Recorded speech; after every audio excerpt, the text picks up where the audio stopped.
Yes, folks, it's the NBA playoffs here on YouTube, and the next matchup is the Milwaukee Bucks versus the Chicago Bulls. Now, let's just jump right into the star conversation.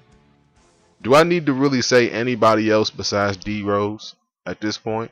So I'm just going to say D Rose for Chicago and just move on to Milwaukee. Now, Milwaukee doesn't necessarily have a star player. Don't get offended, Milwaukee. You just don't.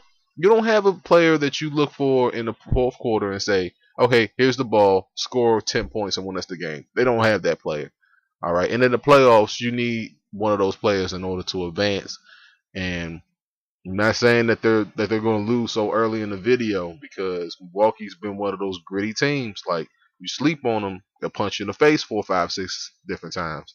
So when it comes to star players, Milwaukee really doesn't have a star player. I mean, the closest person that you could say to is a star player is maybe Middleton, but that's stretching it a little bit. But Milwaukee does have a bunch of X factors, like I said, Middleton. But I think that the biggest X factor for Milwaukee is Giannis Antetokounmpo.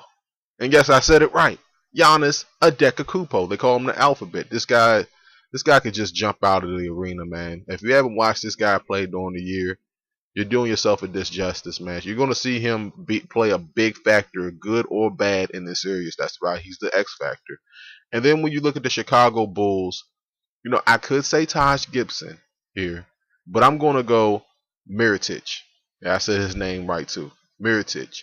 The guy, the rookie, he should be rookie of the year. I don't know if they're going to qualify him and put him to that situation, but Mirotic has been consistent off the bench for this team. He's like the sixth man. He should be in the running for sixth man of the year. He should be in the running for for rookie of the year. He should probably get both, for as far as I'm concerned.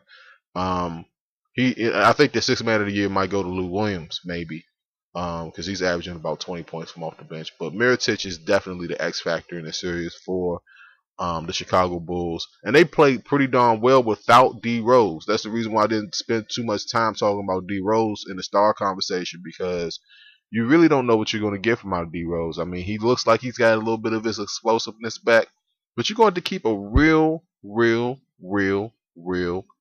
eye on this guy. All right. Now, the intangibles in the series. Now, playoff experience, man. Chicago's got it. You got Gasol down low. You got Noah, who was a ball hog. I mean, you got Dunleavy, who was serviceable, who could hit that open shot in the playoffs. Chicago definitely has the experience when it comes to intangibles, the playoff grit, the toughness, and we really don't know what to really expect from Milwaukee. That's the reason why they're dangerous. They're a very, very dangerous team in the playoffs.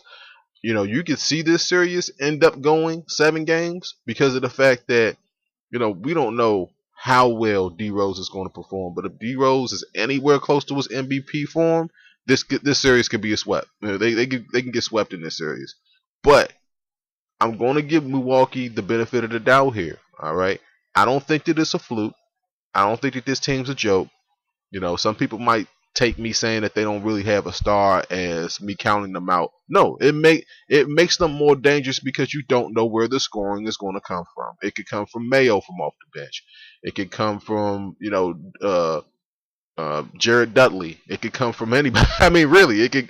Like I said, Zaza Pachulia could put up 20 and 10 and ruin their season. I mean, I'm just saying, Middleton. I mean, there's a bunch of guys, and no disrespect to the MCW, Michael Carter Williams, but I don't necessarily expect to see him have a terribly great performance, but he can burn the Bulls in this series. So this will probably be one of those series where it's real sneaky. The Bucks can beat the Bulls in a 7-game series, but it just depends on how healthy D Rose is. I failed to mention Jimmy Butler up until this point in the series, in the video, and he's definitely a star here. But I think that whether this team wins or loses is going to vary on how well D Rose plays in this series. You have to look at Gasol too. He's a very, very, very big part of what Chicago does down low. He's a guaranteed 20 and 10 average during this series. That's something that I want you guys to watch out for. Just going into my pick, man. I just don't see how Chicago loses this series. Like I said, Jimmy Butler and Gasol.